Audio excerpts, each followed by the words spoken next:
La Revolución Francesa. 1794. Prisión de Francis Conciergerie. Una fortaleza impenetrable a orillas del río Sena en París. Un lugar frío, húmedo e infestado de ratas, conocido como la antecámara de la muerte. En su interior, la voz de una joven nación está a punto de ser acallada. Con el pelo rapado y el cuello desnudo, Maximilien Robespierre está preparado para la cuchilla de la guillotina, para pagar el precio del desastre que dejó a su paso.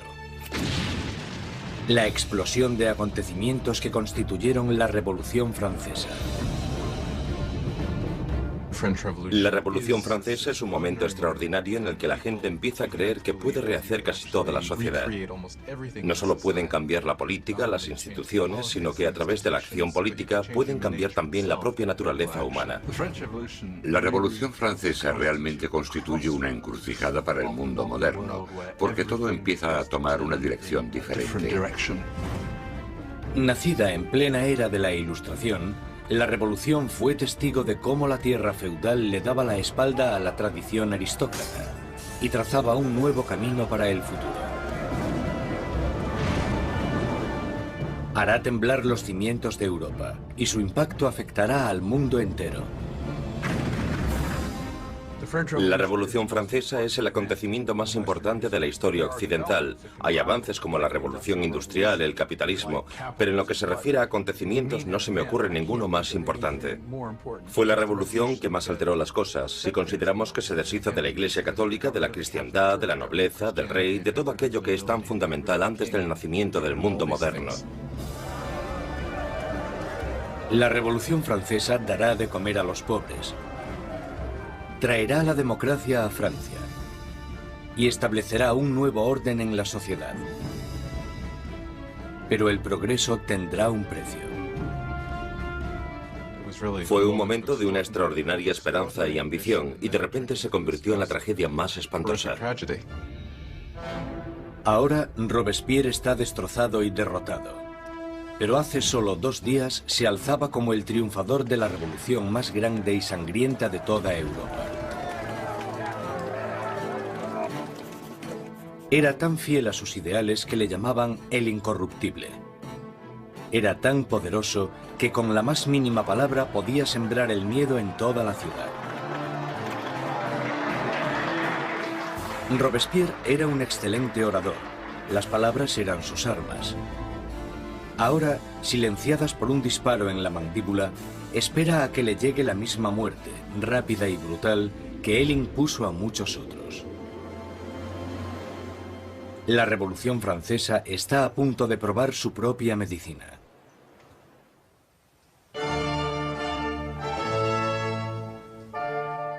En la primavera de 1770, nadie hubiese podido prever los turbulentos acontecimientos que estaban a punto de suceder. El Palacio de Versalles se llena de distinguidos miembros de la corte real. Acabado en 1682, Versalles fue la obra maestra del rey Luis XIV. Para poner cierta distancia entre él y sus súbditos, Luis XIV se trasladó fuera de la capital de Francia, a un pequeño pueblo a 19 kilómetros al este de París, donde ordenó la construcción del palacio más grandioso de toda Europa. Durante casi 100 años ha sido la residencia de la hasta ahora inquebrantable monarquía de la nación. Y hoy es testigo de una boda muy importante. El nieto del rey Luis XIV, el príncipe Louis Capet, el siguiente en la línea sucesoria al trono, está a punto de casarse.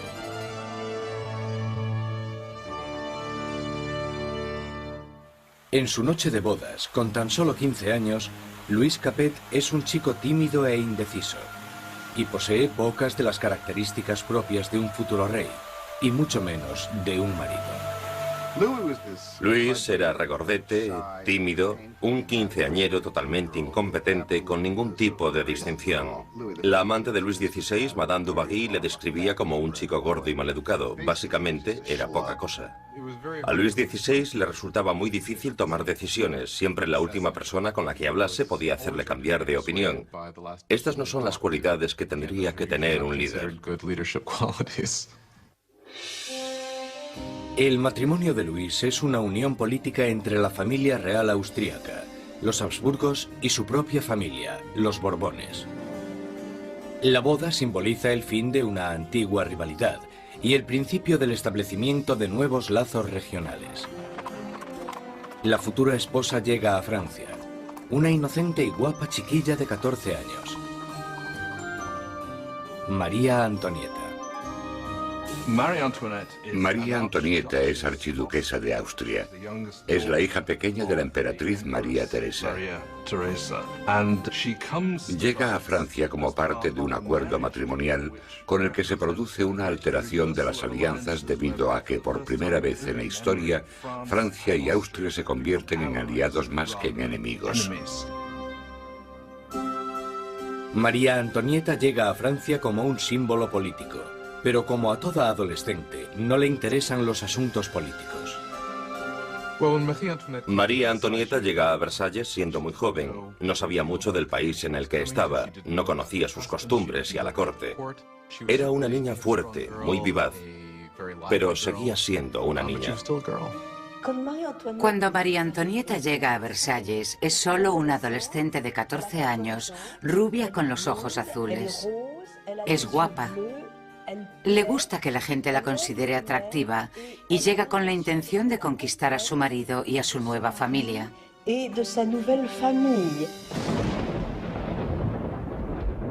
En la noche de bodas cae una tormenta que no hace presagiar nada bueno. Pero en el interior, el esplendor de la ceremonia ilumina el palacio mientras los recién casados se dirigen a su habitación real. En una ceremonia que simbólicamente asegura la concepción de un heredero, los cortesanos del rey presencian el momento en que la joven pareja se mete en la cama de matrimonio por primera vez.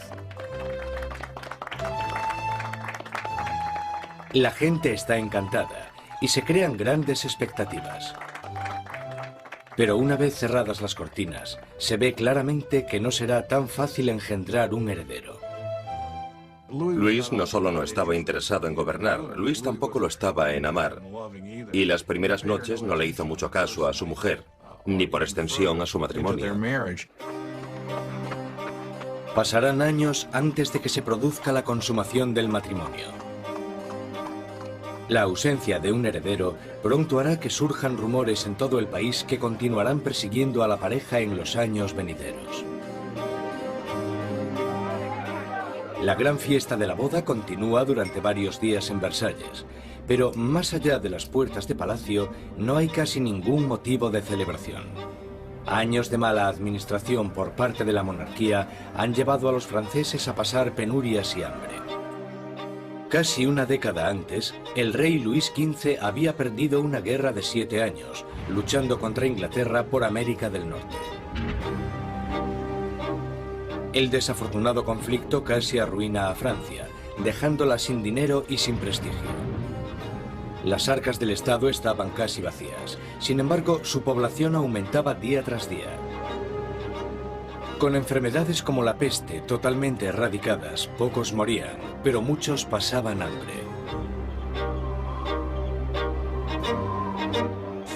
En el siglo XVIII, la población de Francia aumentó de 20 a 26 millones tras haber crecido solo 1 millón en los 2 siglos anteriores. Esto causó una gran tensión generalizada y un nerviosismo en la gente. 4 años después de la boda real, el abuelo del príncipe Luis pierde su última batalla, contra la viruela. Muere Luis XV, un rey derrotado e impopular, dejando atrás a un país al borde del caos. En una espléndida ceremonia, el joven príncipe Luis hereda el trono y es coronado como Luis XVI. A pesar de la grandeza de su coronación, Luis XVI es totalmente consciente de que no está en absoluto preparado para ejercer de rey. Cuando muere el abuelo de Luis XVI y queda claro quién heredará el trono, él les dice que no sabe qué tiene que hacer, que se siente como si el mundo se le hubiese caído encima. A pesar de haber tenido una educación enfocada a su futuro reinado, no se siente preparado.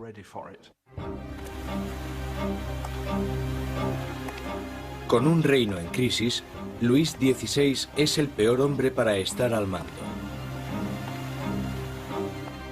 El rey de 20 años reza: protege, Señor, a aquellos que reinan demasiado jóvenes.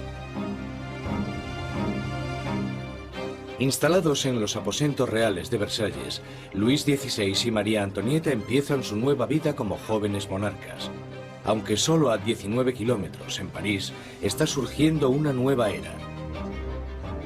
Una era que entra en colisión directa con la monarquía en sí. Es la peligrosa nueva era de las ideas, la era de la Ilustración.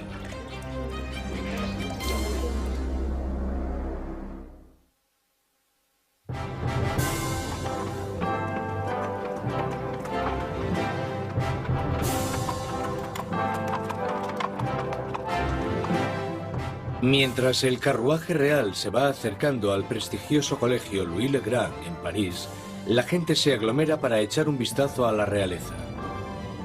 Es el momento de darle la bienvenida a París al nuevo rey, Luis XVI, y a su joven esposa.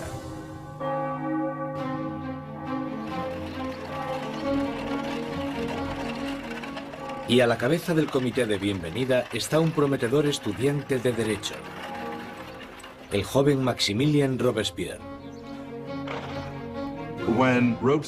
Cuando Robespierre era niño, el rey visitó su colegio y Robespierre le leyó un discurso en latín. Así que, en realidad, habló con Luis XVI cuando él era solo un adolescente. Cuando Robespierre recita su monólogo en latín, el rey casi ni se fija en el niño. Pero años después, sus destinos les unirán otra vez en circunstancias muy diferentes, mucho más dramáticas. Fue uno de estos rituales habituales en los colegios, y por supuesto es totalmente irónico porque allí estaba el joven Robespierre leyendo este discurso en honor al hombre que más tarde matará.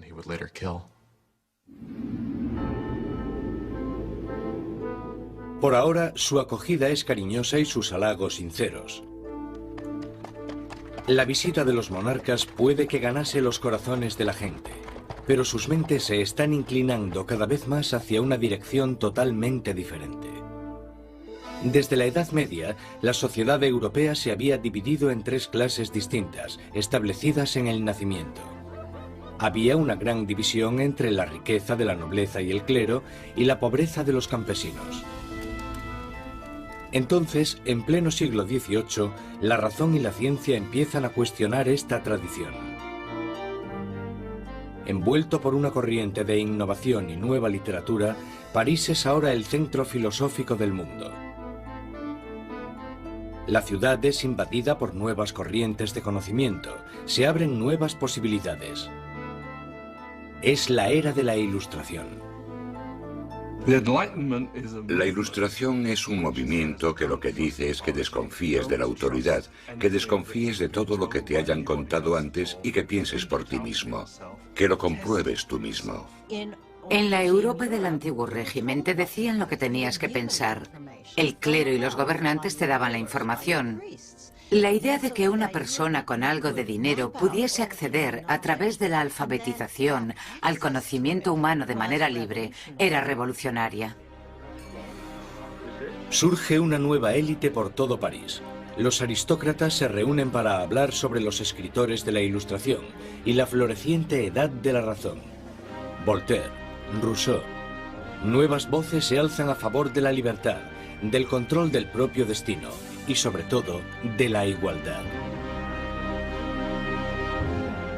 La pasión por esta nueva literatura se desata sobre todo en las clases altas. Pero mientras las ideas de la Ilustración van adentrándose en otros estratos de la sociedad, la lucha por la igualdad empezará a amenazar el estilo de vida aristocrático. Es una amenaza porque acabarán cuestionándose por qué los aristócratas son los que tienen privilegios. Se preguntan por qué el mundo está dividido de esta manera. ¿No podemos cambiarlo para que sea un mundo mejor? ¿El progreso no es posible? Esto hará que vaya perdiendo fuerza la idea de que la monarquía, la aristocracia y la jerarquía son algo natural. Para ver aplicadas las ideas de la Ilustración, solo había que echar un vistazo al otro lado del Atlántico, donde los americanos luchaban por independizarse del antiguo enemigo de Francia, Inglaterra. El joven rey Luis quiere vengarse de las derrotas de su abuelo en la guerra y ve su oportunidad en la guerra de la independencia americana.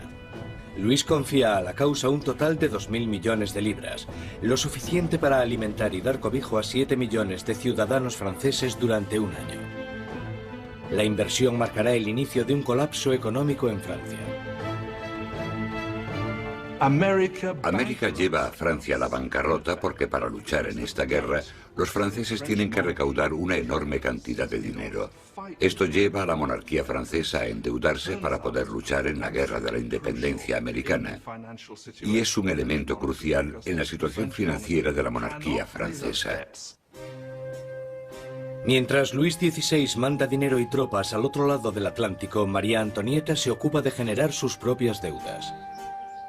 La vida en Versalles es una interminable rutina de rituales arcaicos y formalismos.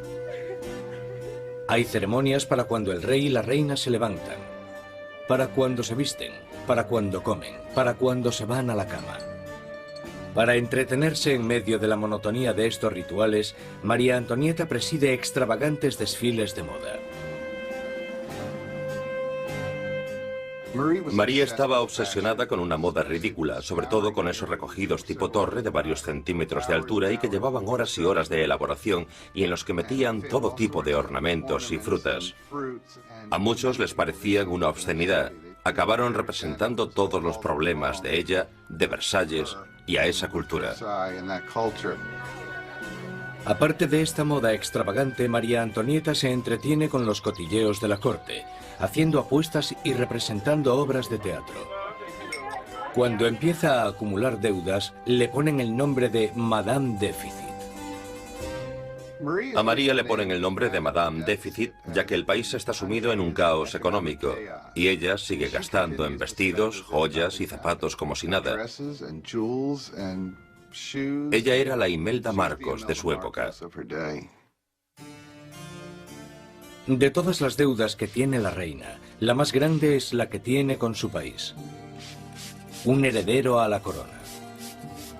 En los 7 años que llevan casados, Luis XVI y María Antonieta aún no han concebido un hijo. Ella se encuentra en una situación cada vez más humillante. El trabajo de la reina es darle un heredero varón al trono francés. Y en esa época la gente la criticaba y estaba desilusionada. Decían que el rey nunca se debería haber casado con esa archiduquesa austriaca, porque ahora ni siquiera podía darle un heredero al trono.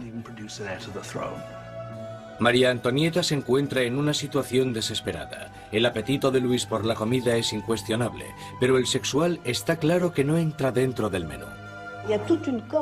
María Teresa, la madre de María Antonieta, se cuestionaba: si una mujer tan guapa como mi hija no puede hacerle funcionar, ¿qué es lo que pasa? Luis XVI y su joven esposa María Antonieta no fueron capaces de concebir un hijo durante 7 años, y esto deslucirá el principio de su reinado. De sobra era conocida su afición de cerrajero. Había un montón de canciones sobre Luis el cerrajero, al que le costaba encontrar el agujero donde meter la llave. El desinterés de Luis XVI por el sexo es visto como una falta de hombría. Después de años de frustración y depresión por parte de la corte, al rey se le diagnostica una enfermedad curable llamada fimosis. Luis tenía una deformidad que hacía que la excitación sexual fuese extremadamente dolorosa, y por tanto no hubo consumación del matrimonio hasta que una operación quirúrgica lo corrigió, pero le aterraba operarse y le llevó años decidirse a hacerlo. Y cuando al final se operó, voilà.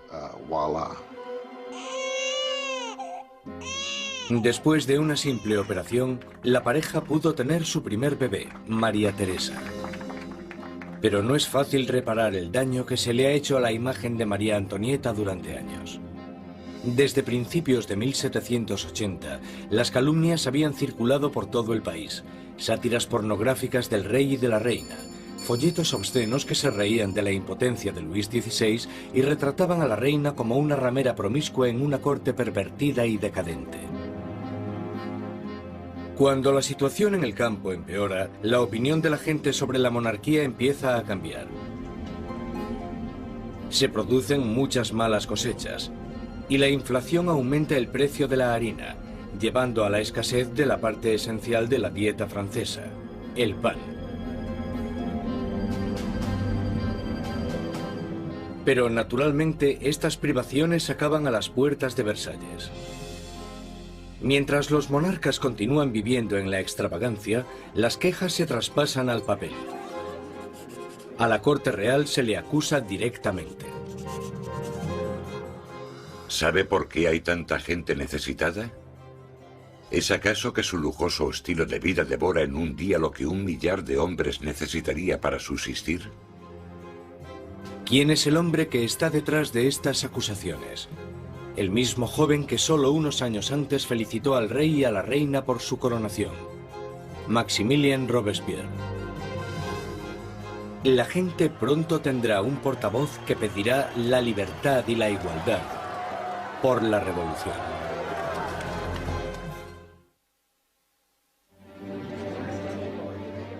A finales del 1700, Versalles es un oasis de extravagancia, rodeado de una tierra desesperada.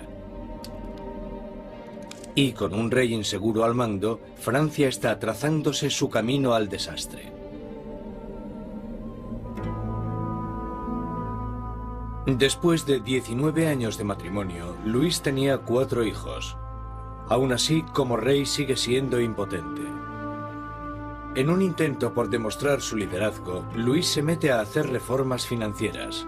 Pero su equivocada manera de manejar las finanzas carga a los pobres con muchos impuestos, mientras la nobleza no paga casi nada. Con la economía por los suelos y la gente cada vez más inquieta, parece que incluso Dios está enfadado, golpeando a Francia con el invierno más frío de los últimos 90 años. Si alguna vez hubo intervención divina para empeorar la situación, seguro que fue en el verano de 1788 y la primavera de 1789. En el verano de 1788 había una creciente crisis política desarrollándose en un momento de seria escasez de comida. En 1788, para los franceses, la harina era la esencia de la vida. El pan, su medida de subsistencia. La mayoría de la gente en Francia comía casi 1 kilo de pan al día. El pan era esencial y su subida de precio la notó todo el mundo. Si el precio se doblaba, tenías problemas. Bajo la mala financiación de Luis XVI, el precio de la harina se disparó. Las escasas provisiones se estaban agotando y el precio de una rebanada de pan pronto igualó al sueldo de un mes. El hambre se convirtió en rabia. Surgen disturbios por toda Francia. Se atacan casas. Se roban panaderías. Y los panaderos, acusados de guardar pan, son linchados allí mismo.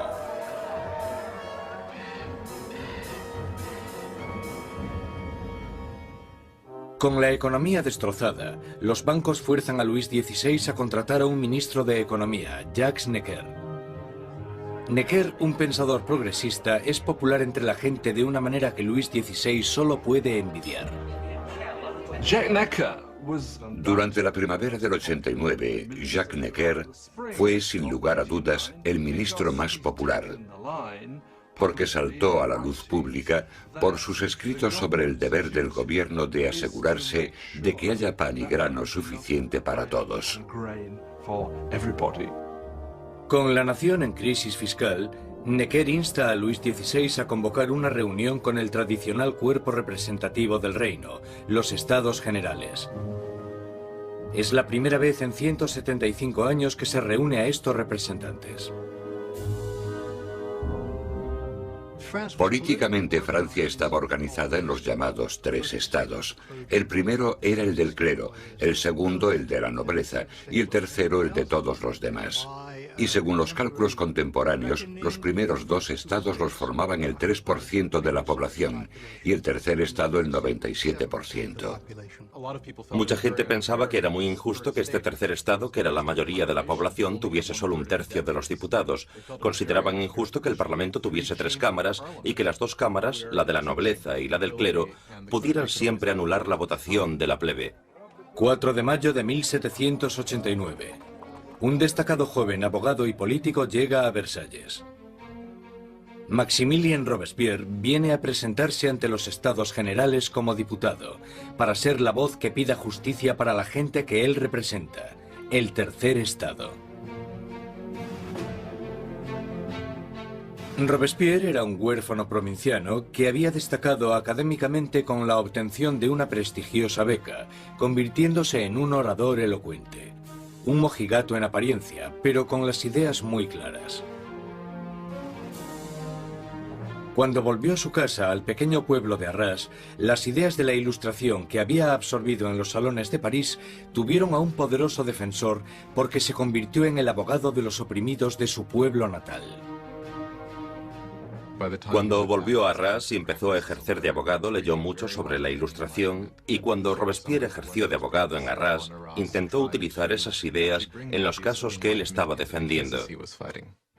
Robespierre y sus compañeros pedían que la nobleza y el clero pagasen sus impuestos. Pero Luis XVI se siente cada vez más amenazado por el creciente radicalismo del tercer estado. Entonces, el 20 de junio, después de 6 semanas de estancamiento, los diputados se dan cuenta de que están siendo silenciados. El 20 de junio, cuando los diputados llegan a la reunión y encuentran las puertas cerradas, sospechan de un complot. Van a la sala, que era lo que nosotros llamamos la sala de juego de pelota, pero que en realidad era un frontón, se reúnen y juran que no dejarán de reunirse hasta que tengan una nueva constitución. Los diputados deciden constituirse en una nueva Asamblea Nacional y ser los verdaderos representantes del pueblo de Francia. El juramento del juego de pelota es uno de estos grandes y simbólicos momentos de la historia de la Revolución Francesa. Tienes a todas estas personas reunidas en este gran espacio abierto que es la sala de juego, levantando sus brazos en una especie de saludo casi romano, y para esta Asamblea Nacional fue el momento en el que se dan cuenta de su poder y dignidad, y realmente vieron que podían derrocar al rey de Francia. La Asamblea Nacional nace de un revolucionario estado de rebeldía. Será una comunión de voces procedentes de todo el país, un cuerpo parlamentario representando la voluntad de la gente. Pero arrebatarle el poder al rey no será tan fácil como firmar una simple proclamación. Todas estas victorias iniciales que tuvieron lugar en Versalles son la mayoría victorias sobre el papel y ninguna se había llevado a cabo. Cuanto más nos vamos acercando a julio de 1789, más miedo tienen los diputados de Versalles de que el rey esté reuniendo al ejército para derrocarles. A principios de julio, 30.000 soldados toman posiciones en los alrededores de París. Para defenderse, la gente forma una nueva Guardia Nacional. Los revolucionarios asaltan las armerías de París y se van con más de 28.000 mosquetes. Lo único que les falta es la pólvora, y la gente sabe dónde encontrarla. En el centro de París se alza un enorme castillo de piedra, conocido como el símbolo del dominio feudal. La Bastilla. La prisión acoge los almacenes de pólvora de la ciudad y se conoce como la prisión de las torturas y las muertes inexplicables. La Bastilla había sido el gran símbolo del despotismo monárquico, el gran símbolo de los reyes de Francia yendo más allá de los límites de su propio poder. Para los franceses simboliza el horror. En medio de las revueltas se produce un sorprendente escándalo. Luis XVI despide a su ministro de Economía, el apreciado Jacques Necker, por portarse demasiado bien con el pueblo. Horas después de despedir a Necker, llega a París la noticia de que han despedido a su hombre preferido de la corte. No queda más opción que la sublevación. El 14 de julio, multitud de gente se reúne identificándose entre sí con un pequeño emblema. Rojo y azul son los colores de París, separados por el blanco, el color de la Casa de los Borbones. El tricolor ha nacido. De entre la multitud exaltada, una voz grita: ¡A la Bastilla! Con el ataque a la Bastilla, la gente de París está diciendo: no te podrás librar de una nueva Asamblea Nacional. La gente está tomando cartas en el asunto, está cogiendo las armas y diciendo: estamos del lado de la revolución. Cuando el director de la Bastilla, Bernard Delaunay, se entera de que una gran multitud se está aproximando a la prisión, intenta cerrarla. Monta una defensa desesperada, pero los revolucionarios asaltan la fortaleza y arremeten contra los guardas con cuchillos y lanzas. Finalmente, el director Delaunay se rinde, pero la multitud enfurecida le agarra arrastrándole por las calles, le abuchean, le dan patadas y le golpean hasta que grita: «¡Dejadme morir!». La multitud entusiasmada accede con mucho gusto a su petición. Le apuñalan, le disparan y nace una revolucionaria tradición. Su cabeza decapitada desfila por las calles clavada en una lanza. Los diputados de la Asamblea Nacional no condenan inmediatamente este acto de violencia. De hecho, lo aceptan. Y fue esta aceptación de la violencia política lo que, bajo el punto de vista de algunas personas, creó una forma de conducta que tendrá consecuencias catastróficas para el desarrollo de la revolución. Con el humo aún levantándose de la Bastilla, Luis XVI vuelve de su viaje de caza. Debajo de la fecha del 14 de julio de 1879 escribe: «Nada», refiriéndose a su desafortunada caza. Un asesor le interrumpe con las noticias de los disturbios y la caída de la Bastilla. Luis XVI le pregunta: ¿es una revuelta? «No, señor», responde. «Es una revolución».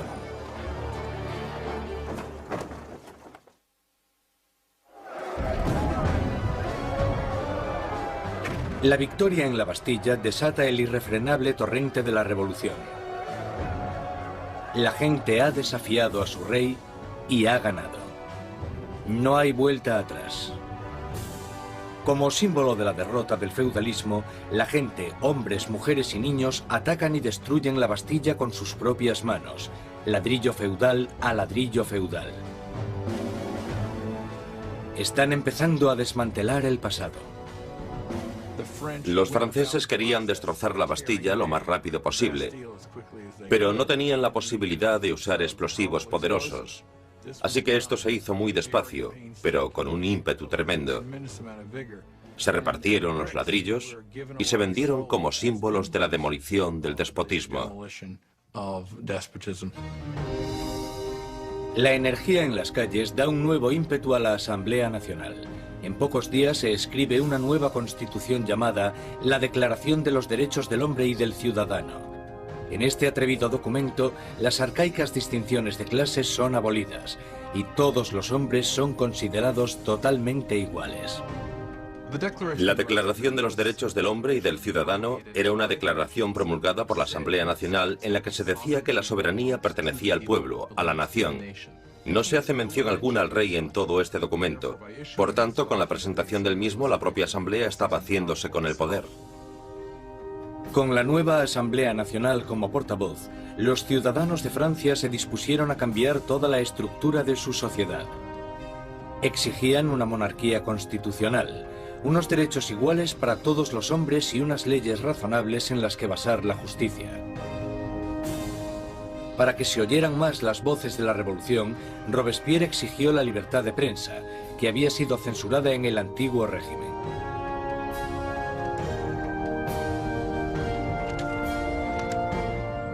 Como resultado, la prensa libre la encabeza l'ami du peuple, el amigo de la gente. Un periódico radical lleno de sermones sarcásticos y provocadores. Es la creación de un exmédico, Jean-Paul Marat. Después de un periodo de fracasos profesionales, Marat acabó viviendo en la pobreza y durante un tiempo encontró refugio en las alcantarillas de París. Allí fue donde contrajo una dolorosa enfermedad de la piel que le obliga a pasar largo tiempo dándose baños medicinales. Un Marat amargado y fracasado encuentra en la revolución la válvula de escape perfecta para su desgracia. Jean-Paul Marat era simplemente uno de esos profesionales insatisfechos y desgraciadamente la revolución da una oportunidad a los profesionales insatisfechos. Marat canalizó toda su rabia, todo su resentimiento a través de un periódico que tuvo un éxito increíble, l'ami du peuple. Marat era un hombre con una rabia fuera de lo normal. Solo hay que leer las páginas de su periódico l'ami du peuple para darse cuenta. En cada publicación se puede ver la paranoia que tiene. Ve conspiraciones en todas partes contra la revolución y para él la respuesta es muy simple. La sangre, las cabezas. Marat aborrece la extravagancia de la monarquía en medio de la pobreza que domina Francia. Y solo necesita el rumor más insignificante para arremeter contra el rey y la reina en su periódico. El 2 de octubre de 1789 explota de rabia.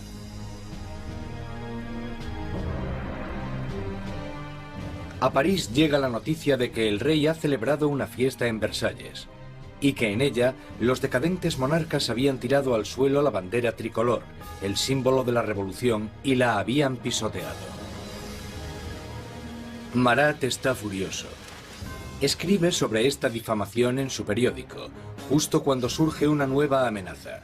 El rey ha ordenado otra vez a las tropas que tomen sus posiciones en los alrededores de París. Con el golpe maestro de la Bastilla aún reciente en las mentes de las personas, Marat insta desesperadamente a entrar en acción. Gente de París, es el momento de que abráis los ojos. Salid de vuestro letargo, despertad. Una vez más, despertad. 5 de octubre. París se despierta con un ensordecedor ruido de campanas. Las mujeres se reúnen cerca del ayuntamiento para protestar por la escasez de pan.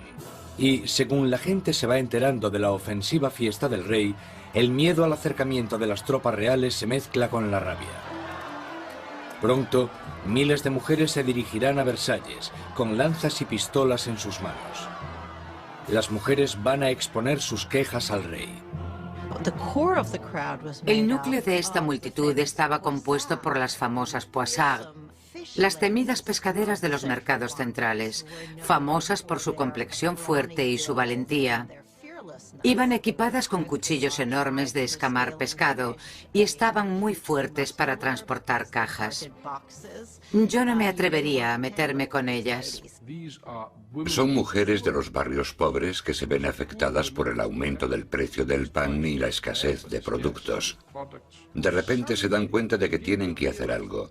Es bastante increíble que estas mujeres de a pie, que seguramente la mayoría no supieran ni escribir su nombre, de repente se convirtiesen en las protagonistas de un proceso histórico. En Palacio, la noticia de que había un grupo de mujeres acercándose llegó a oídos de la reina. Cuenta la leyenda que fue en este momento cuando María Antonieta dijo la famosa frase que en realidad nunca dijo. María Antonieta no dijo, dejadles comer tarta. Eso es un mito. Desgraciadamente a María Antonieta probablemente ni siquiera le importaron los pobres de su país el tiempo suficiente como para decir eso. Mientras las mujeres se reúnen fuera de las puertas, Luis XVI se da cuenta de que la revolución ya no puede ser ignorada. La tiene en la puerta de su casa. Acepta firmar la Declaración de los Derechos del Hombre y del Ciudadano, pero la multitud continúa aumentando durante la noche. Cuando llega la mañana, hay 20.000 personas acampadas fuera de Palacio Real. Para acabar con los signos de distancia entre el rey y sus súbditos, la multitud enfurecida pide que el rey y la reina se trasladen a París. Más indeciso que nunca, Luis XVI es demasiado débil para responder. Su indecisión desatará la furia entre la multitud y pondrá las vidas de la familia real en grave peligro. Al no conseguir conformidad inmediata con lo que ellas quieren, realmente parece que van a matar a la reina. Un grupo de mujeres entran en el palacio, pidiendo a gritos la sangre de la reina. Matan a los guardas, los decapitan y clavan sus cabezas en lanzas. Estaban como locas gritando por todo el palacio. Dadme sus entrañas, dadme su cabeza, yo quiero una pierna, yo quiero un brazo. Creo que estaban tan frenéticas que si la hubiesen encontrado probablemente la habrían descuartizado.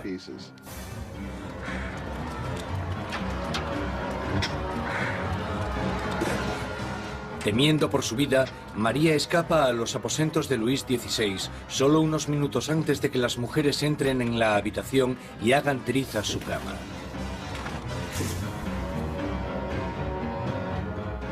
El rey y la reina están ahora a la merced de la multitud. Y lo que la multitud quiere es un poco de atención por parte del rey.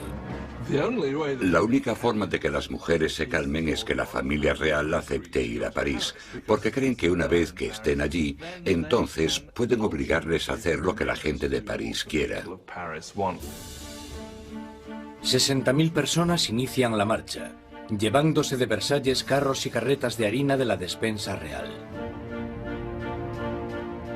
El carruaje real es escoltado todo el camino hasta París.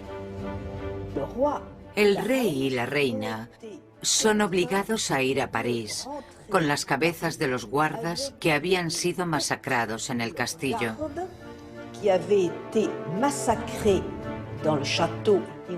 Les habían cortado las cabezas. Es realmente un acto de violencia extrema. Las cabezas se reconstruyen con maquillaje y desfilan delante del carruaje del rey y la reina.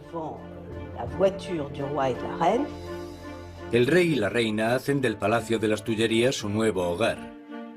Nunca volverán a ver Versalles. Una vez que la familia real se traslada a París, se convierten en prisioneros de París. Ellos lo saben y todos lo saben. Tienen grandes limitaciones de lo que pueden hacer. Son los prisioneros de la capital, de eso no hay duda. Abandonan Versalles y la asamblea se traslada a París. El poder está ahora en manos de la gente. Francia tendrá una nueva democracia, unas nuevas leyes, y una nueva e inolvidable forma de justicia hará su debut en el Estado revolucionario. La guillotina.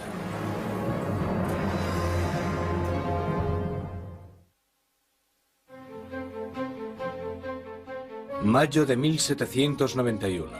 Han pasado ya casi 2 años desde que la familia real y la Asamblea Nacional se trasladaron a París. Robespierre habla a menudo en la Asamblea y en el Club Jacobino, una sociedad que lleva el nombre de su sitio de reunión, un viejo monasterio jacobino.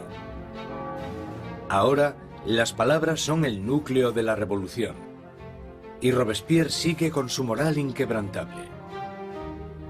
Su verdadero norte es siempre la gente. Pronto le apodarán el incorruptible. Francia es ahora una monarquía constitucional. El rey está obligado a compartir su poder con los revolucionarios en la Asamblea. Pero parece que su ración de poder se va haciendo cada vez más pequeña, y es obligado a firmar ley tras ley, disminuyendo su propio poder y el del otro régimen feudal, la Iglesia Católica. Luis decide que ha llegado el momento de escaparse de los confines de la nueva república y montar una campaña para reclamar su reinado. En 1791, Luis XVI decide que necesita volver a obtener el control de su país. Y sabe que solo puede hacer eso con la ayuda de un ejército extranjero. Así que su idea es dejar el Palacio de las Tullerías y avanzar hacia la frontera más cercana. 21 de junio de 1791. El rey y la reina se disfrazan de criados y, protegidos por la oscuridad, se escapan de París. Inician una carrera hacia la libertad. Pasada la medianoche, llegan al pequeño pueblo de Varennes, 160 kilómetros al este de París.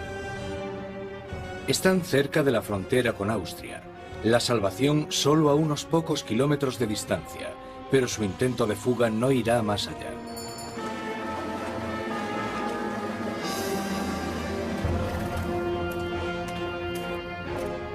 Los rumores del viaje de los monarcas les habían precedido.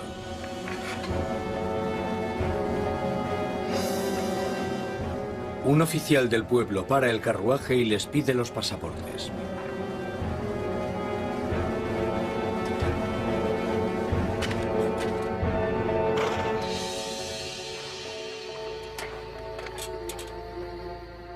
Las sospechas del oficial se confirman. Es la firma del rey.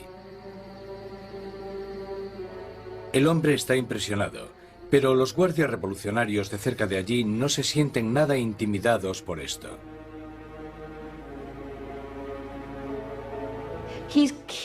Él espera todo el tiempo que la gente le reconozca y que se produzca una rebelión a su favor, y para su horror y sorpresa, no se alegran de verle. Ven que está intentando escapar y lo que pasa es que le arrestan y se lo llevan de vuelta.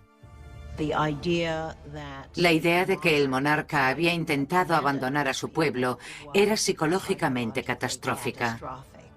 El acontecimiento realmente rompió el lazo que unía a Luis XVI con sus súbditos. Ahora no solo tenían un rey superficial, sino que tenían un rey que obviamente también era un traidor. Con los enemigos oficiales de la familia real en el poder, este pasa de Luis XVI, ahora un rey prisionero, a los revolucionarios de la Asamblea. Al mando del gobierno revolucionario está Robespierre. Él brilla en lo alto del podio, dictando órdenes de todo tipo. Exige el sufragio universal y el fin de la esclavitud en las Antillas francesas. Pide incluso con más pasión la erradicación de la pena de muerte. En la nueva era de la Ilustración, Robespierre quiere deshacerse de todos los restos del pasado medieval. Europa ha heredado un macabro repertorio de métodos de ejecución de la Alta Edad Media. Muertes crueles y tortuosas, a base de arrastrar, descuartizar, colgar, ahorcar y quemar en la hoguera. Bajo el antiguo régimen había toda una colección de truculentos castigos. La decapitación estaba reservada para la nobleza, y algo que la revolución quería desde el principio era que todo el mundo tuviese una muerte igual. Querían simbólicamente que todos pudiesen tener el mismo castigo. A pesar de la oposición de Robespierre, una nueva máquina de matar toma protagonismo en París. El inventor y físico Joseph Ignace Guillotin diseña una nueva máquina de decapitación, convirtiendo la antigua decapitación en una experiencia humanitaria.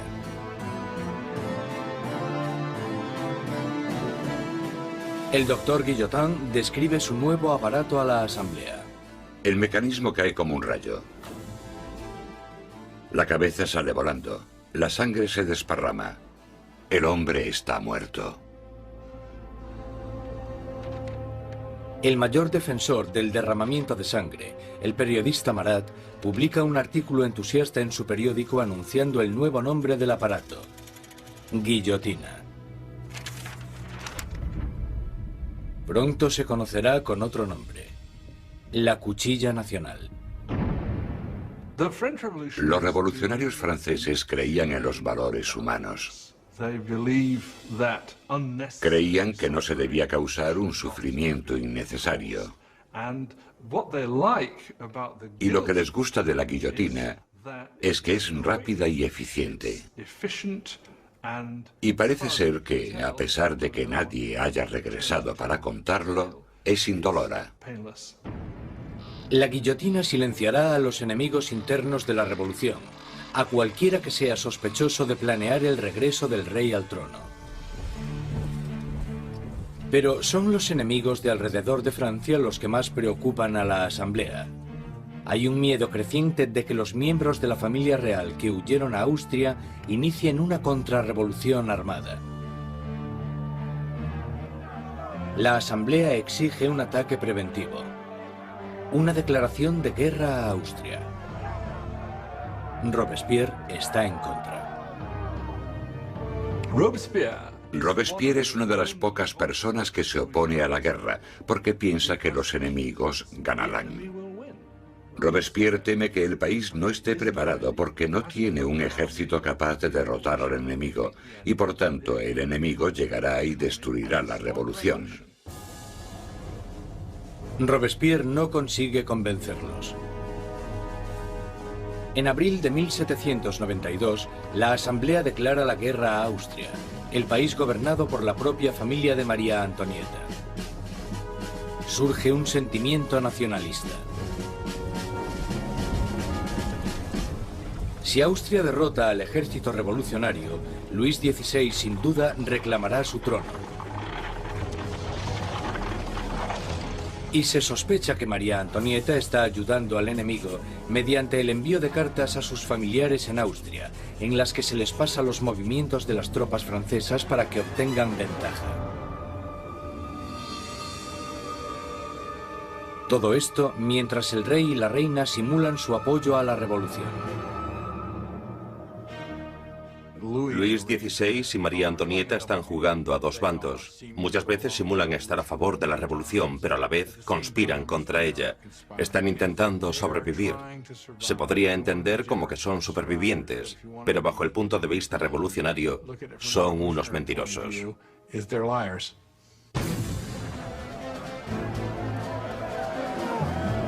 Con el ejército francés sufriendo grandes pérdidas en la frontera, llega la noticia de que en París el aliado de Austria, Prusia, se ha unido a la invasión. Las tropas están bajo el mando del duque de Brunswick, un general prusiano. La tensión invade las calles de París.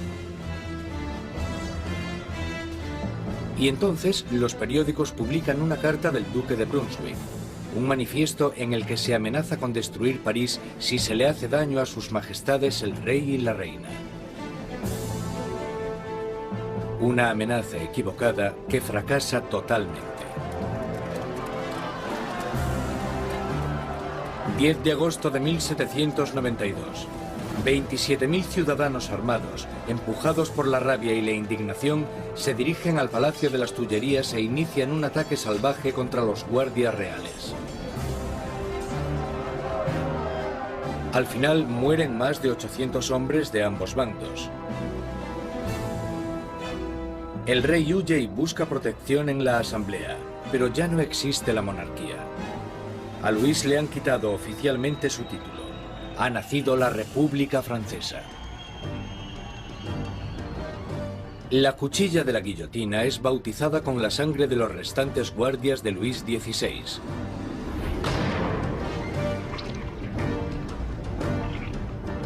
Y Robespierre, en su día un incondicional opositor de la pena de muerte, ha cambiado de opinión. El nacimiento de una nueva república solo puede iniciarse con la muerte de un rey. El nuevo y espeluznante aparato del doctor Guillotin se cierne sobre París como una advertencia. El castigo por desobedecer la ley y el orden. Recientemente bautizado con la sangre de los guardias del rey, pronto terminará también con la vida del rey. En agosto de 1792, con el rey destronado y la familia real metida en prisión, Robespierre y sus jacobinos están sumidos en una lucha por el control del gobierno nacional contra los girondinos, los moderados de la Asamblea. Pero en las calles de París hay un nuevo movimiento político. Como símbolo de su rechazo a la tradición aristocrática, los ciudadanos de a pie se niegan a llevar los calzones o culottes de los aristócratas. Se hacen llamar los sans-culottes, los sin calzones. Los sans-culottes se consideran los verdaderos representantes del pueblo francés, no eran de los más pobres. Solían ser artistas y tenderos bastante bien avenidos, gente de ese estilo, pero al menos trabajaban con sus propias manos. No ponerse los calzones, los culottes, para ellos simbolizaba sencillamente que no eran aristócratas, que eran gente normal.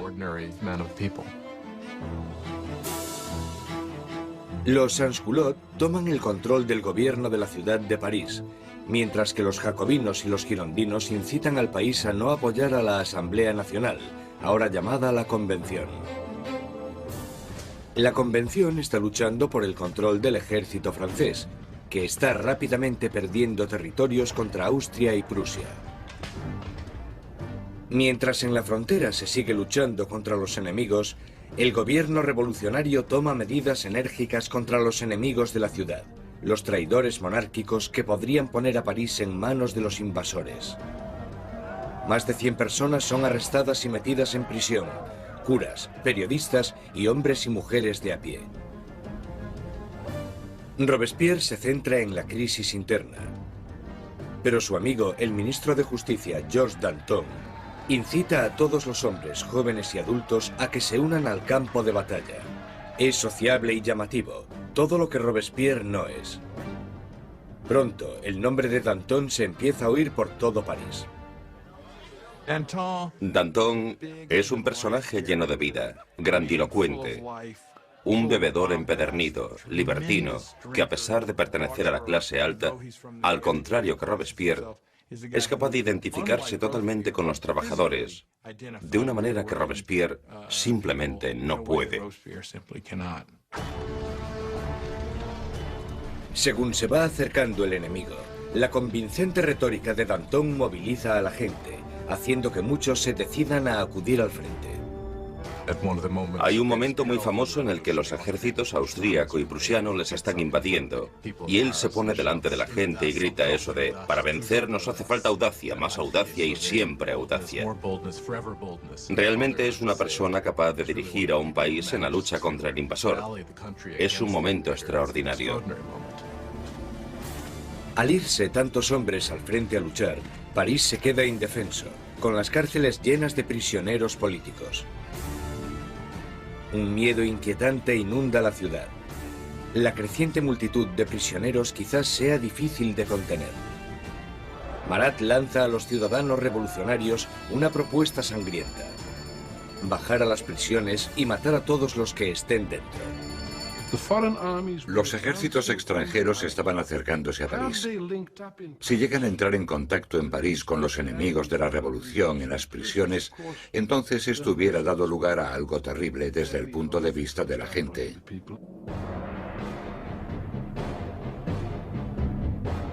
En la primera semana de septiembre llegan malas noticias del frente. Prusia ha tomado Verdun, una ciudad en el camino de París. Ahora el enemigo está solo a unos kilómetros de distancia. El miedo que asolaba París explota. Los sans-culottes entran en las prisiones e inician un violento ataque contra los presos de la ciudad. No dejarán vivo a ningún traidor.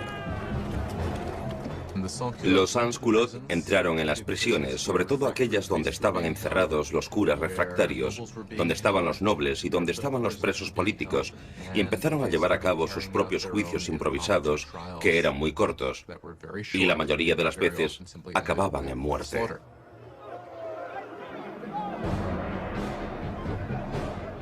Las mujeres son violadas o mutiladas, los curas son destripados, los aristócratas descuartizados. En la primera masacre, más de 1.600 personas son asesinadas en solo unos días. Cuando la noticia de las masacres de septiembre se extiende por Europa, los enemigos de la revolución sienten repulsión.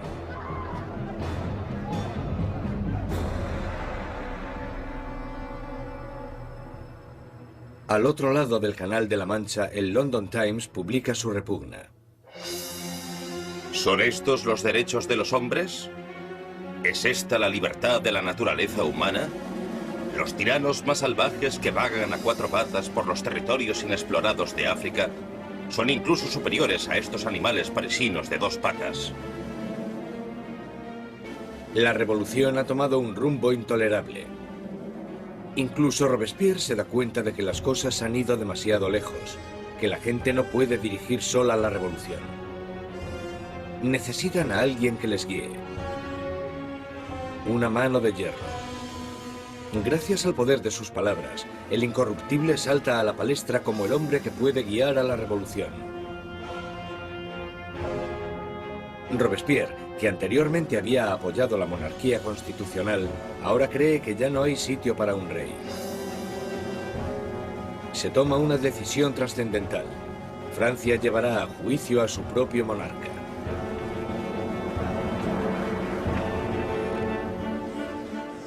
Con el veredicto reducido a una mera conclusión, el único debate sobre la mesa es la condena. Los moderados, los girondinos, piden que no se acabe con su vida, y esto les deja a un lado de la convención. A los girondinos se les planteaba una cuestión importante en lo que se refiere al rey, porque aunque ellos estaban convencidos de querer una república, no estaban tan seguros de que fuera necesario matar al rey. Los jacobinos, que querían la sangre del rey, superaban en número a los girondinos. ¿Por qué los jacobinos querían matar al rey? Yo creo que porque, como muy bien dijo Robespierre, para que la revolución pueda vivir hay que matar al rey. Si está bien que haya un rey, entonces algo va mal en la revolución. En todos los sistemas que existen, solo hay un castigo para la traición, y ese es la muerte. Por tanto, en ese sentido, si el rey es culpable de traicionar a su país en tiempos de guerra, entonces la conclusión es que debe sufrir la muerte de un traidor. El 20 de enero de 1793, Luis XVI es declarado culpable. Se dicta sentencia. El rey debe morir.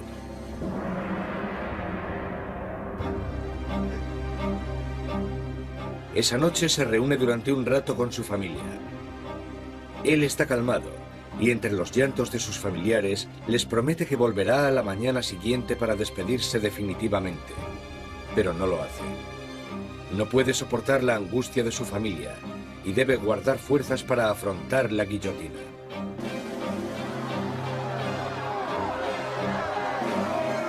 A la mañana siguiente, un carruaje lleva a Luis XVI al patíbulo. Estoicamente camina hacia la guillotina.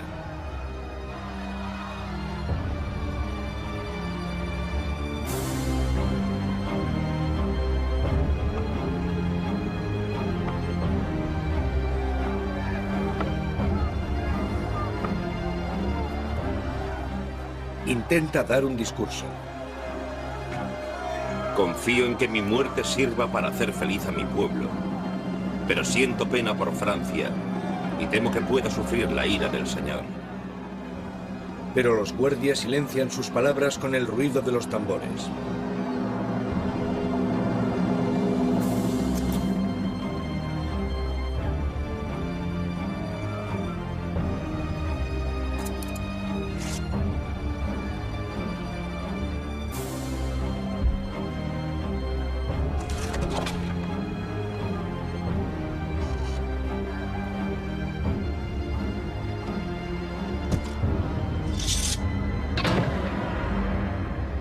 A las 10:22 de la mañana se acaba con la vida del hombre que fue rey de Francia. Desde la prisión del templo, María Antonieta oye los disparos de los cañones, anunciando la muerte de su marido. Se desploma del disgusto.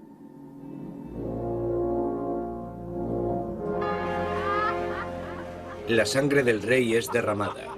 la revolución victoriosa. Pero los enemigos de la revolución pronto reclamarán su propia victoria. Su objetivo, el hombre que está pidiendo que rueden tantas cabezas. Jean-Paul Marat.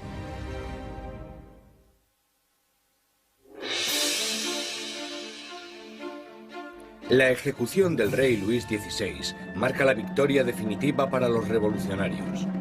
Un momento cumbre en el que la joven nación, la República Francesa, nace literalmente de la sangre. A finales de 1792, los radicales jacobinos, por miedo a que la nueva revolución corra peligro de ser saboteada por los traidores, deciden utilizar medios cada vez más violentos. Pero los girondinos, que representan a los campesinos franceses, quieren frenar la creciente violencia por miedo a que desencadene una guerra civil. Su mayor oponente, Jean-Paul Marat, responde a los girondinos con furiosas palabras en su periódico, publicando los nombres de aquellos que él cree que están conspirando contra la revolución. Marat, que anteriormente había exigido la ejecución de 200 personas, ahora pide la de más de 200.000. Cuando observas el periodismo de Marat, te das cuenta de que tiene un principio básico que es el de ser más radical que nadie y exigir que se mate a la gente. Si observas el periodismo de Marat, todo el rato dice, con solo cortar unas cuantas cabezas todo irá bien. Y cuando las cosas no van bien, si cortas unas cuantas cabezas más, todo irá bien. De repente, los parisinos empiezan a matar a gente y Marat es el primero que quiere llevarse el mérito por eso. Pero el movimiento radical no ha llegado a todas partes. La gente de las afueras de París está furiosa con la creciente brutalidad de los jacobinos y piden que pare el derramamiento de sangre. Este mensaje llega a oídos de la encantadora Charlotte Corday, una chica provinciana sencilla pero a la vez segura de sí misma. Charlotte Corday es una mujer corriente de la ciudad de Caen que está horrorizada por las muertes que están sucediendo y quizás con razón considera que Marat es el principal responsable de todo esto. Él ha jugado un papel decisivo en el radicalismo de la revolución. La gente seguía pidiendo que rodasen cabezas. 13 de julio de 1793. Charlotte Corday llega a París. Sabe que el amigo del pueblo tiene una política de puertas abiertas y que a Marat se le puede encontrar en su casa a cualquier hora, dándose baños medicinales. Corday le visita con la excusa de que tiene una lista de traidores, de aquellos que están colaborando con los enemigos extranjeros para acabar con la revolución. Marat le pide la lista, prometiendo a Corday que los traidores serán guillotinados al día siguiente.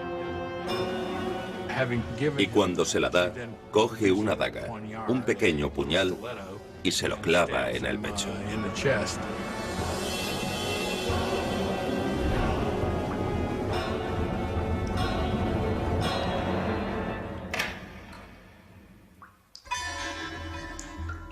El llamado amigo del pueblo muere en el acto. La furiosa voz de su periódico es silenciada.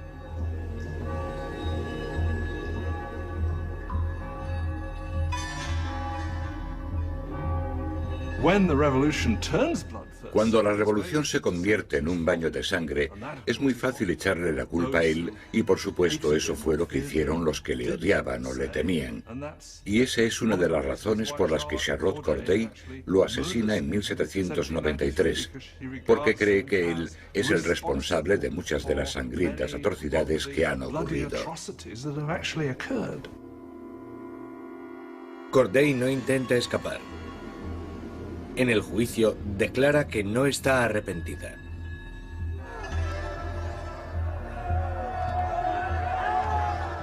¿Qué esperaba conseguir asesinando a Marat? La paz. Ahora que está muerto, volverá la paz a mi país. Charlotte Corday es rápidamente ejecutada y su sueño de paz muere con ella.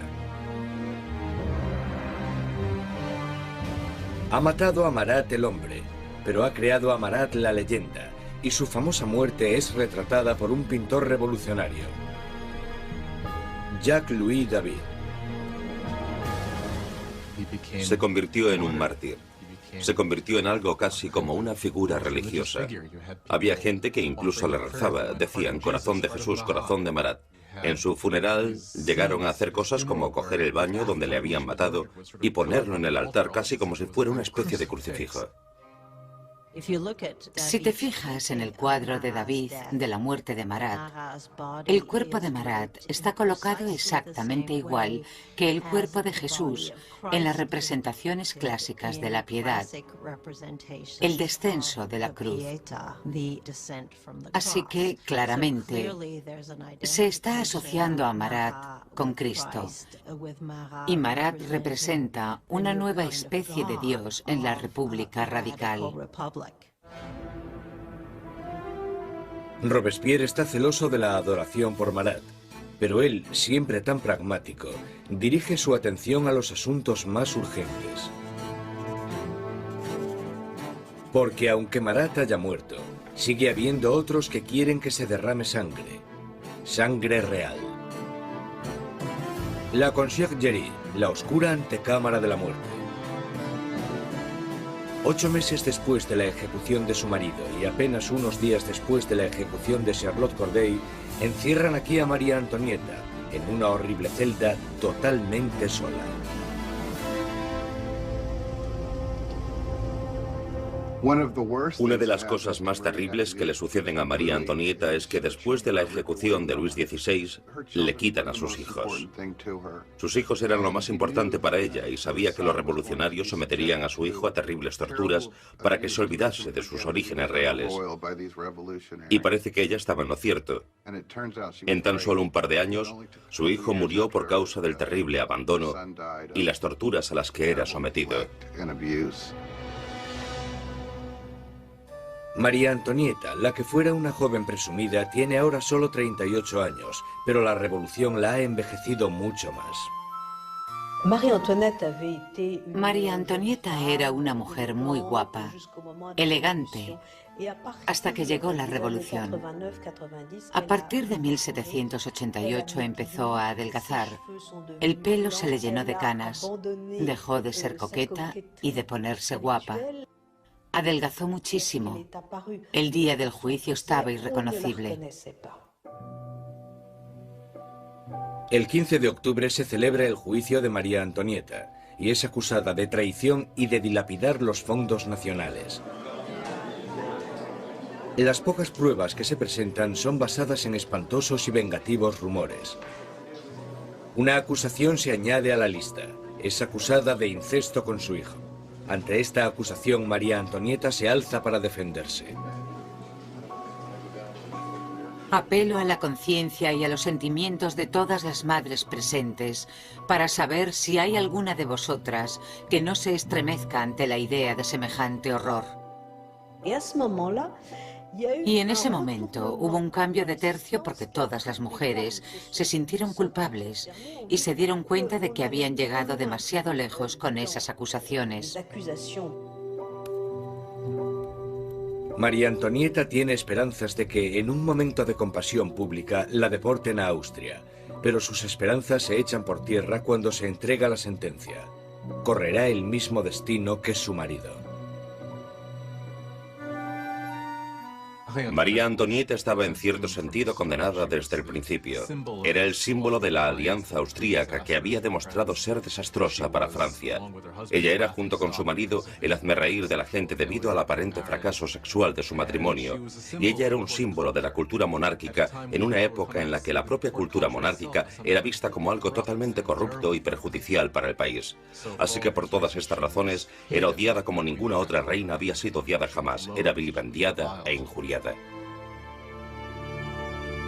Desde su celda, María Antonieta escribe una última carta despidiéndose de sus hijos y de su familia, prometiendo ser valiente. Le cortan su pelo blanco y largo para prepararle para la guillotina.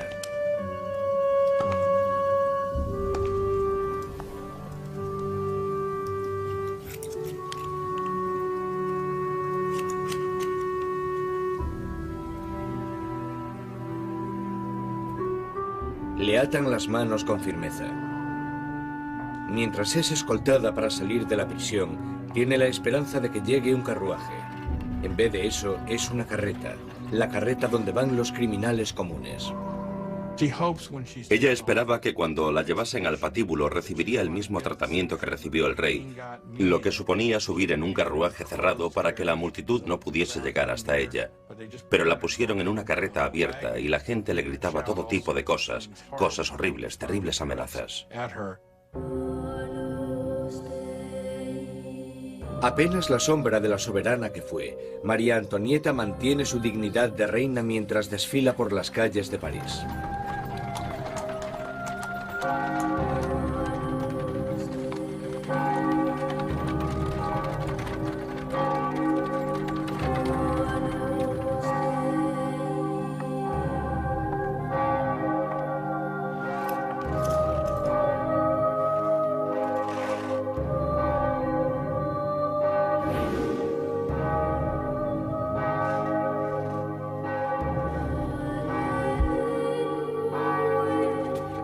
Su nombre y las acusaciones contra ella se leen en voz alta.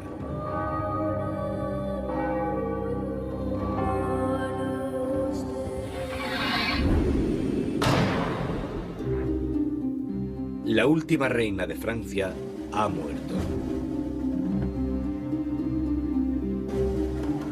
Varios días después, tras incontables ejecuciones, un miembro de la Convención Nacional comenta lo absurdas que son estas masacres, y sus aliados, uno detrás de otro, son guillotinados.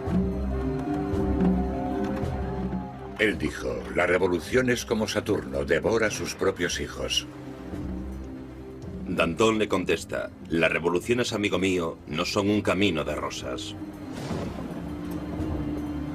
El derramamiento de sangre solo acaba de empezar.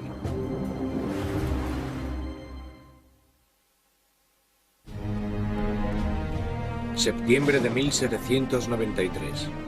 4 años de revolución y Francia está siendo totalmente destrozada. En las provincias se producen violentas insurrecciones. Y en la guerra contra Europa están perdiendo a muchos hombres. Tras sufrir una terrible derrota, los británicos toman la ciudad costera de Toulon. Europa está minando cada vez más las fronteras francesas. Francia es el país más grande y más poblado de Europa Occidental y tiene un gran poder militar. Y claro, cuando empezó la revolución, un montón de sus tradicionales enemigos y también un montón de sus tradicionales aliados pensaron, sí, esta es nuestra oportunidad, no para hacerse con algún territorio de Francia, sino para enriquecerse a su costa y debilitarla, para siempre. Francia está aislada de toda Europa. Gran Bretaña la está bloqueando y Austria y Prusia están atacándola e invadiéndola. La gente de París tiene miedo de que la victoria de la contrarrevolución dé lugar a un baño de sangre. Danton y Robespierre, los mejores oradores de la Convención, se dan cuenta de que para poder salvar la revolución tienen que atacar. Convencen a sus compañeros para establecer una nueva y amenazadora ley marcial. Es hora de que todos los franceses disfruten de una igualdad sagrada. Es el momento de imponer esta igualdad mediante leyes que hagan justicia contra los traidores y conspiradores. Haced que el terror esté a la orden del día. Esto inicia un nuevo capítulo en la revolución. Un periodo de represión violenta llamado el terror. En un increíble cambio de tercio, los revolucionarios suspenden la nueva constitución y todos los derechos que garantizaban. Se colocan policías de paisano por todo el país. Cualquier persona sospechosa de realizar actividades contrarrevolucionarias es perseguida, sometida a un juicio rápido y mandada a la guillotina. El reino del terror fue concebido como un gobierno de emergencia. Lo que ellos entendían como terror se basaba en sembrar el terror en los corazones de los enemigos de la República. Por lo tanto, digamos que o estaban muertos de miedo o eran arrestados y liquidados.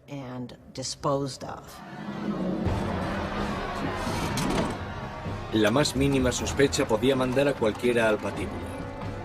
Políticos que hablasen bien de la difunta monarquía, cualquiera que utilizase el antiguo monsieur o madame en vez del nuevo vocablo, ciudadanos. El miedo llena el aire. Los vecinos denuncian a sus vecinos. El incesante movimiento de las carretas de la muerte resuena en todas las calles de París.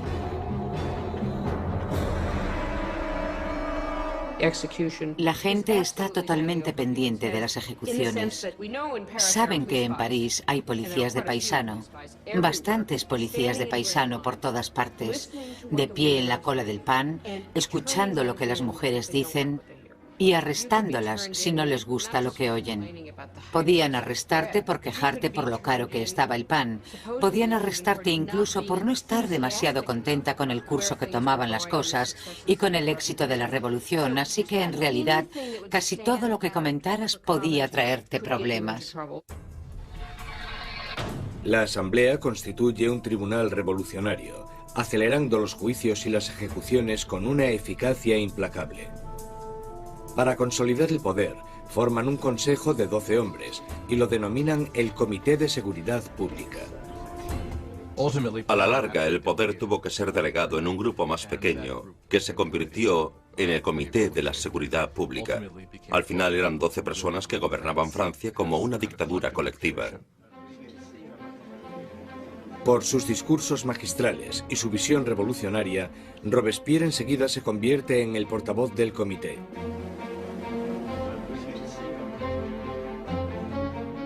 Y su voz está pidiendo que se derrame más sangre. Una de las ironías de la vida política de Robespierre es que desde el principio él estaba totalmente en contra de la pena de muerte. Y por supuesto se tendrá que comer sus propias palabras cuando más tarde se convierta en un defensor acérrimo del terror y la guillotina. Nunca llegó a responder a eso directamente, excepto cuando dijo, bueno, los tiempos han cambiado. La revolución había vuelto implacable a Robespierre. El que fuera un apasionado defensor de la libertad de prensa ahora restituye la censura, vestigio del antiguo régimen. La Iglesia ya está siendo atacada y él se queda de brazos cruzados mientras uno de los revolucionarios más radicales, Jacques-René Hebert, hace una nueva propuesta: la descristianización. En plena crisis de la guerra y en plena rebelión interna, la gente empieza a decir que la culpa de todo la tienen los curas, la religión. Y que lo que tenemos que hacer, si queremos salvarnos de los enemigos de la revolución, es destrozar el poder de la Iglesia Católica. La superstición, el fanatismo, eso es de lo que trata la religión y por tanto lo que tenemos que hacer es erradicar todo eso. Las calles que llevaban la palabra San son cambiadas de nombre. Los iconos religiosos son destrozados y reemplazados por tributos al nuevo santo, Marat. La Iglesia parecía simplemente ser el enemigo de los revolucionarios radicales. A las iglesias y las catedrales les arrancan los altares, rompen las vidrieras, rompen las estatuas, simplemente destrozaron toda la riqueza de la Iglesia. Por supuesto, a los europeos esto les chocó, incluso más que la muerte del rey. Ni siquiera salvaron el calendario cristiano. Los años ya no son numerados a partir del nacimiento de Cristo, sino a partir de septiembre de 1792, el año del derrocamiento de la monarquía.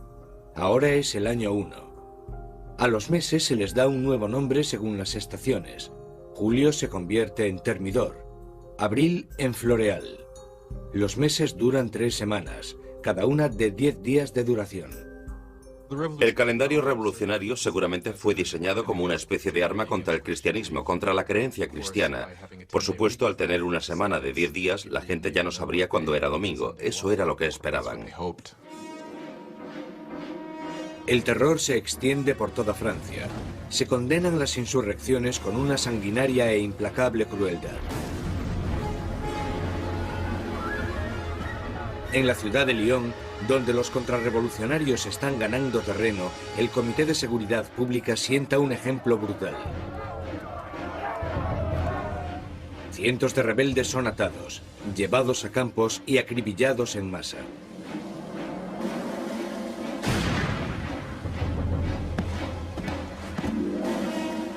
Una región llamada la Vendée, al oeste de Francia, también se ha convertido en bastión de la contrarrevolución. Barcas llenas de rebeldes y curas atados entre sí son hundidas sin piedad.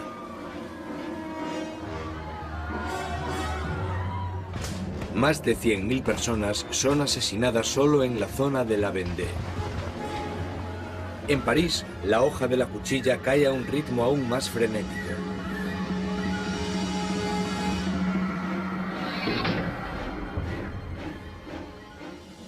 Pero los ejércitos franceses están finalmente obteniendo victorias en la frontera.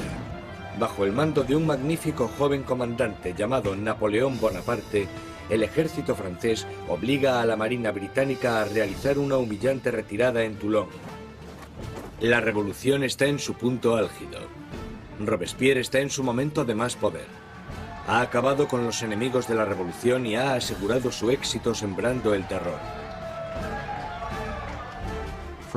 Durante un tiempo, el terror fue un mecanismo muy efectivo para conseguir la unión del país, la unión del gobierno, y para luchar en lo que fue, después de todo, una guerra en varios frentes, en el frente este, en el frente norte, contra enemigos externos. Una guerra civil en la zona de la Vendée, que fue la más sangrienta de todas, y también una guerra civil contra los girondinos y otros revolucionarios en contra del gobierno. El terror había alcanzado sus objetivos. Pero no se para ahí, y no parará, hasta que destruya al hombre que lo sembró. Maximilien Robespierre.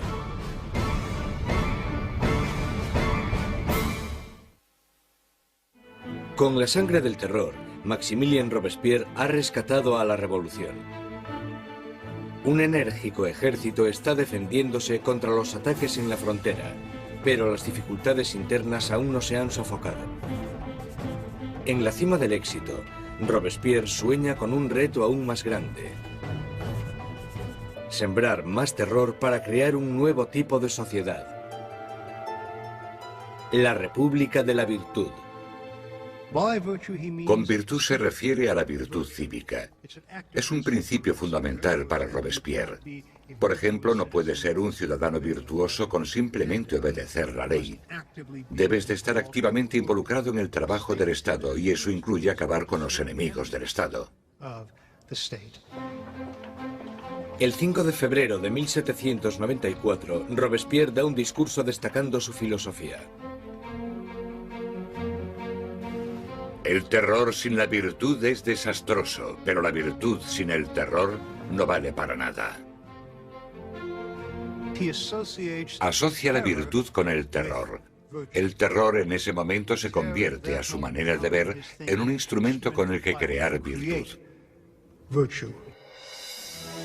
Pero otros no están de acuerdo. Para Danton, la revolución está yendo por el camino equivocado. Él y sus seguidores, los dantonistas, creen que es el momento de acabar con el terror, porque este ya ha hecho su función.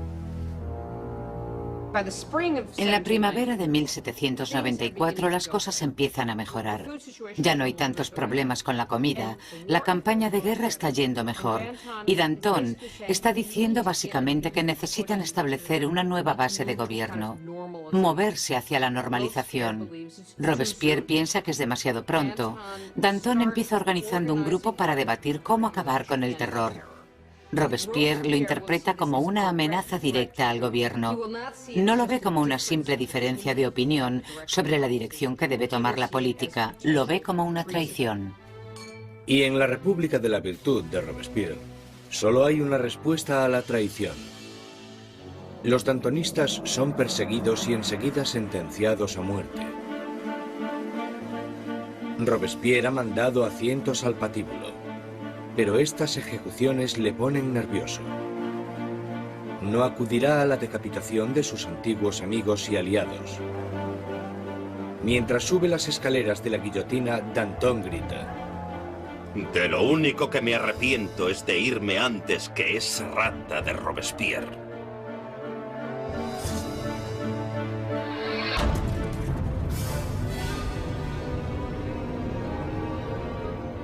Con los dantonistas fuera de su camino, Robespierre inicia en Francia un período aún más sangriento y terrorífico. El Gran Terror. El Gran Terror es el nombre de la última fase del terror que duró desde la primavera hasta el verano de 1794. En este periodo, el ritmo de las ejecuciones empieza a aumentar de verdad, con lo que se desata el miedo, principalmente en París, aunque en todo el país empieza a aumentar de manera exponencial. Se calcula que al mes en París se realizaban 800 ejecuciones, y al final del periodo incluso más.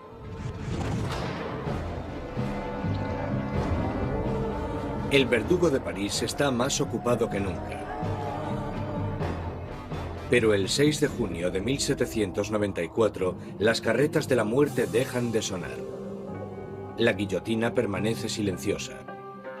Robespierre ha declarado un nuevo día de fiesta religiosa, el Festival del Ser Supremo.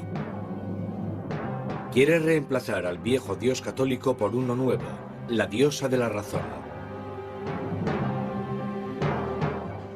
Dicen que Robespierre nunca apoyó las políticas ateas. Él pensaba que la gente necesitaba creer en una divinidad y ayudó a introducir este culto que se llamaba el culto al Ser Supremo.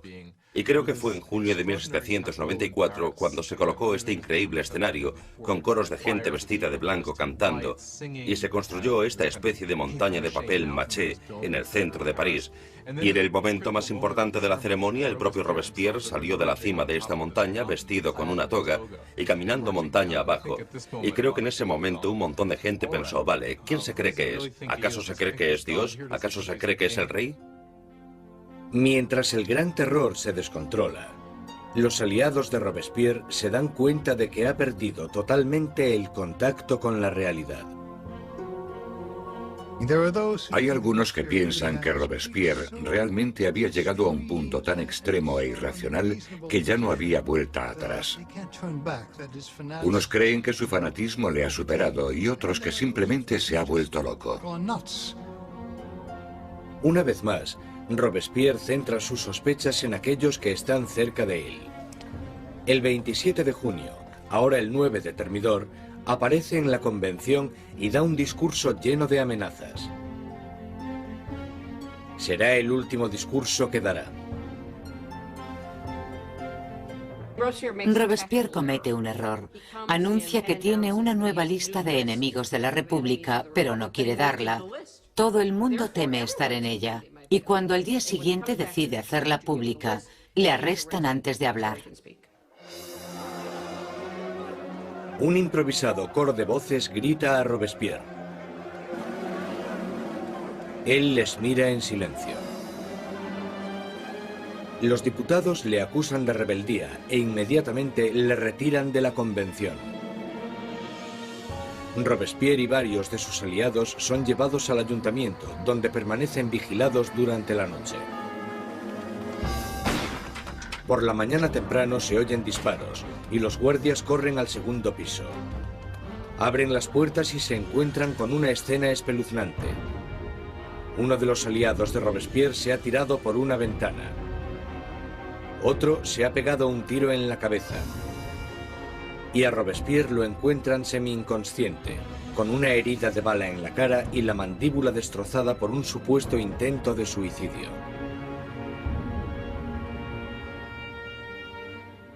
Robespierre pasa sus últimas horas de vida en la mesa del Comité de Seguridad Pública, en la misma sala desde donde había conducido el terror hasta su espantoso y sangriento final.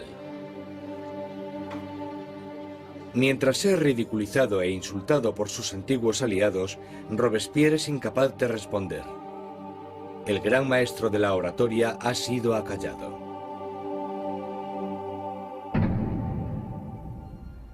En la Conciergerie, donde la última reina de Francia le había precedido, Robespierre se prepara para la hoja de la cuchilla nacional. Su compañero de celda, el revolucionario Saint-Just, le señala un dibujo de los derechos de los hombres y el ciudadano, y declara, por lo menos hicimos eso. Robespierre encabezó la revolución y cambió la estructura de Francia. Estableció un nuevo orden de sociedad e instauró un sistema sangriento y tiránico para asegurarse el éxito. Pero estaba destinado a ser una de las últimas víctimas de este sistema. Resulta que la gente quiere realmente acabar con el terror, pero nadie sabe cómo hacerlo. Lo único que puede acabar con el terror, y parece que en eso todos están de acuerdo, es la caída de Robespierre.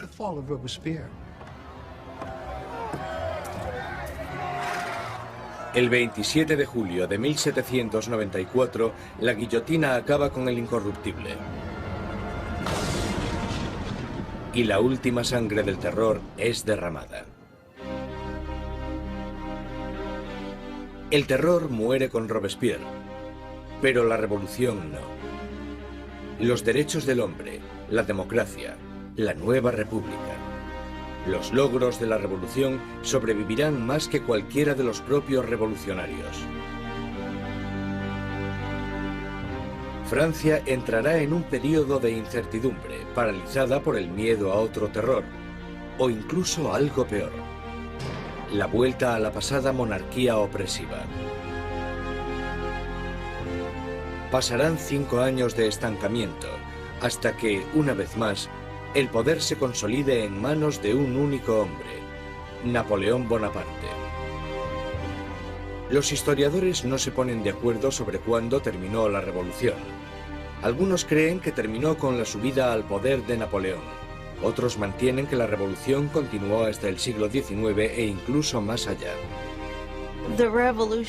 La Revolución Francesa es un momento en el que la gente toma por primera vez las riendas de su propio destino.